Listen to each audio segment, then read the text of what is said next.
It's right again, Eddie, with another video on the channel. We'll talk about another championship video, and we're going to be talking about each club's key player. You know, we're going to go through all the championship teams, and I'm going to go through every single club and their key player. If any of you guys do like these type of videos, please make sure to drop a like and subscribe to the channel, as we are trying to grind to 1.3k. Currently, I'm recording this video. We are one sub off 1,290 subscribers, so we're only 11 away. Let's hope we can try and get there as soon as possible. Let's kick things off. So we're going to kick things off with AFC Bournemouth. I think Bournemouth's key player is going to be Stanislas for the season. I think he is a very good player. Seems like a very good servant. Seems very pacey, quick, can finish. He just seems really good down the wing. I think he's going to be a Bournemouth's best championship player. I can't see him being that much of a high earner, as well as, you know, having a lot of quality in his team. So I think Stanislas is Bournemouth's best player. Next, we're going to go with Barnsley's Carly Woodrow. Barnsley, if they need to stay up in the division, they're going to need goals, and I think that's what Woodrow is there for. He's going to need to provide goals, whether it's, you know, scoring goals, assisting goals. You know, he's going to have to be there. You know, going to be trying to get the ball in the back of the net. Because let's face it, we all know Barnsley ain't going to be pushing towards playoffs or mid-table. They're obviously going to be trying to fight down their relegation. The question is whether they will get there. Carly Woodrow should do well, hopefully. Next thing to talk about is now Birmingham. So I'm going to go Jemery Bella, who I think will be our key player, because Birmingham have lacked creativity over the many seasons, and Bella provides that. He's very quick on the ball. He can sprint, he can dribble, he can cross the ball, he can shoot the ball, he can head the ball. You know, he can do a lot, and I think he's going to be our key asset towards the season. Next up is now Blackburn. Blackburn are a club which are going to try and push for playoffs, I feel like. I mean, they're a club that should be pushing for playoffs, and I've decided to go with Adam Armstrong, because as well as him being a striker and score goals, he also could play wingers like left mid and right mid, which can honestly be really handy for Blackburn. He's a very good player. He's mainly playing forward currently for Blackburn. However, Blackburn, one of the reasons why they haven't pushed on yet, in my opinion, they've lacked a goal scorer. They've lacked that clinical finisher. Adam Strong, still young, can still try and bang them in. And I'm not going to lie, I am very excited to see more football with some of these players that I've named. Next up is now Brentford. We're going to go with De Silva, who's their centre midfielder. In my opinion, he's an absolutely amazing midfielder. He came through the ranks of Arsenal, and then I believe he went out on loan to Southend, and then he decided to join Brentford on a permanent basis. De Silva, honestly, is an absolutely fantastic midfielder. He can create, he can score, he seems very big, seems like a physical presence. He always seems that little nimble player that always seems to create them chances, that can ping a ball up to Wemo or Ivan Toney or Benaram if he's just decided to stay. Next up tonight is now Bristol City, and I'm going to go with their club captain. I believe it is Callas. Honestly, Bristol City, I don't know how on earth they managed to keep him, because I mean, he cost about 8 to 12 million, and he's a fantastic centre-back. Czech Republic, very strong, big presence. Was on loan to them from Chelsea. Then he brought them permanently for 8 million. Great player. I'm not going to lie, I would honestly love him at Birmingham if I had the option, because I'm a Birmingham City fan, if you guys didn't know. But great defender. Should do well. Next story is we're going one defender to another, to Cardiff's captain Sean Morrison. He's obviously going to add that bit of experience, which I think the Cardiff team have obviously struggled with. I think the reason why Cardiff have done so well, actually, my apologies, is that because Sean Morrison, he's a leader. He can also score goals, also a threat from aerial pieces. I don't think he's afraid to tell the players what to do or what's wrong.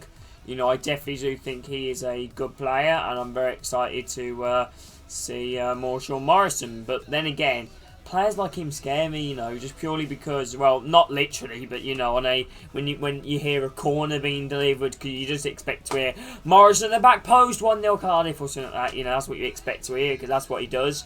You know, he scores goals from set pieces. Next one is now Coventry. The reason why I decided to put Matt Godin is because Coventry and Newark has been battling down there, in my opinion, and they need goals. I don't think that will get relegated. Matt Godin is going to be absolutely crucial. Will he keep his League One form, which he had, into the Championship? I don't think he'll score as many goals as he did in League One to the Championship, but he should hopefully do alright. Good player, good striker. Not sure I can say. Next player to talk about is going to be Derby. Now we'll talk about Matt Clark, who did win Player of the Year, I believe, in the Derby County squad, which is very bizarre for a centre-back. But Derby have always struggled with that big presence at the back. You know, they haven't had that since Curtis Davis in his prime for them. And yeah, I think Clark could do fantastic, along with the other young centre-backs they're trying to produce, like that Ty Week, guy. And I think Matt Clark is an absolutely fantastic signing for Derby. Next motorway is now Huddersfield. Huddersfield, with their new manager, are trying to play tiki-taka football, with all these good players. And I feel like the one player which they need is that cam spot. And Alex Pritchard could be that man, because he was another bread and butter for Norwich. There's a good player in there, son. He can ping a ball, he can pass a ball, he can cross a ball, he can even finesse a ball outside the box. He can do all that good stuff. And I think Pritchard is a very key player for Huddersfield.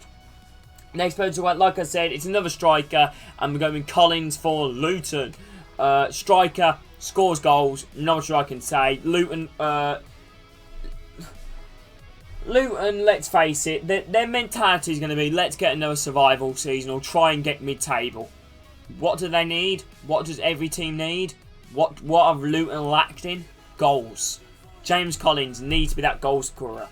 Apart from James Collins last season, not many players for Luton actually scored goals. Okay, there's maybe 3 for Cornick, maybe 2 for, 2 for blooming that Mbanzu, or 3 for Hilton, not that many.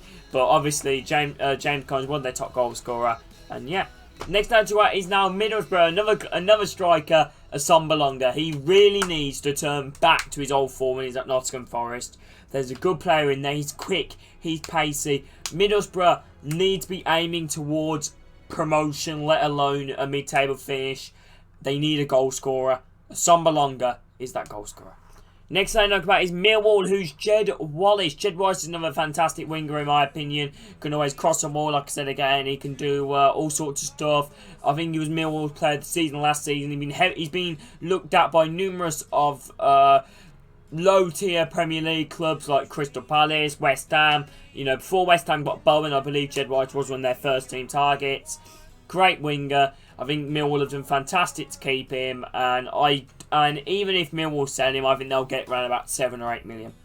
Next one is Norwich again. I've decided to go with. There's so many players. I was debating between Campbell and Pookie. I decided to go with Pookie. Like I said, Pookie is one of the reasons why Norwich went up in the Championship when last time they were in it.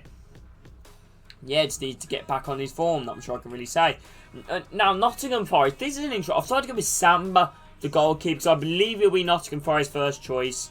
But Nottingham Forest have struggled in terms of defence. I don't understand why, but they really have struggled in terms of, stopping goals, team scoring, because it always seems to be like most of Nottingham Forest's goals, conceded, is from mistakes where it's either Samba or the centre-backs or the right-back or left-back, because he seems to be a good shot stopper, but he doesn't seem that confident when he has the ball or when he distributes the ball. He just seems confident to me. I remember when he played against Birmingham. We didn't score from it though. I remember when Samba went to go and kick out the ball. For some reason, he threw it up in the air. Djukovic got on the end of it. Ran through, shot. Nobody was in the goal. Well, no, the goalkeeper was in the goal. Body blocked off the line, and unfortunately, Djukovic didn't score it. But I think that goes to show Nottingham Forest seem to be conceding a lot of poor goals recently.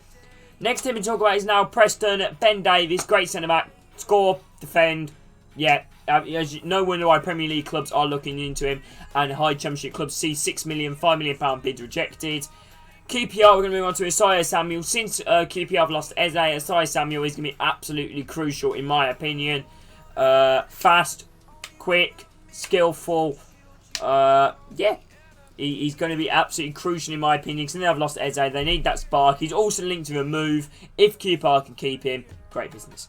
Next up is Reading, Swift. If Reading ever want to push towards promotion, playoff, Swift is their man. Swift is Premier League quality in my opinion. Still at a decent age and all. Can score, can shoot, can pass, can defend, can dribble. He can do the lot. Next up now Rotherham. Rotherham, I've decided to go with Awiki, the big English centre-back, because Robin, like I said, their attack is fairly perfect. They're going to score a few goals with their attackers. Like I said, defence, I can see them leaking a lot of goals, and he needs to be there to stop that. Sheffield Wednesday, sorry, Barry Bannon. Seeing Sheffield Wednesday on a really bad state at the moment. Barry Bannon, great midfielder. He's that midfield everyone hates because he actually is good. He's very skillful. He can pick out a pass from anywhere, and I think he is Premier League quality. Stoke, I've decided to go with Obi Mikel. Stoke are obviously going to be looking towards like the high end of the table again. They need experience. Obi Mikel is that man, in my opinion. Never a face stick in a tackle. Can pass the ball and all. And he will add that bit of character to the dressing room, which I think Stoke have lacked for many seasons. Next, final 3 team to talk about is Swans. I've decided to go with Roberts. Like I said, keys to them. He's very versatile. He can play right back and left back, and even right mid in some circumstances. I think he is a great player, and I think Swansea definitely need to keep him. Now, Watford, I've decided to go with Glenn Murray because Watford, what does Glenn Murray do? He scores goals. What wins you matches? Scoring goals. Watford's attack isn't that good. As you guys can see from multiple games, where have all their goals come from? Defenders. They just ain't doing well in terms of that aspect, in my opinion. I think they are very poor, in terms of going forward. I think Glenn Murray crossed the ball in. He'll be used there to headaches. It seemed like a lot of Watford's goals have been from set pieces and corner headers and all this. And I feel like Watford do need to build that confidence, though, because recently relegated from the Championship isn't always, the best of things.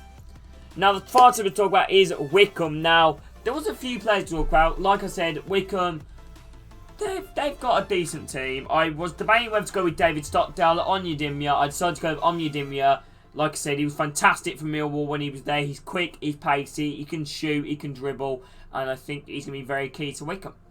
Anyway, boys, that will be it for this EFL, whatever you want to call it, video. If any of you guys are new to the channel, please, like I said, please remember, drop a like and subscribe to the channel. We'd greatly appreciate it if any of you guys could. But like I said, a massive thank you to every single one of you guys watching this video, lads. I generally love every single one of you, and hope you guys all will take care. And before we end it, make sure to like and subscribe, boys, okay?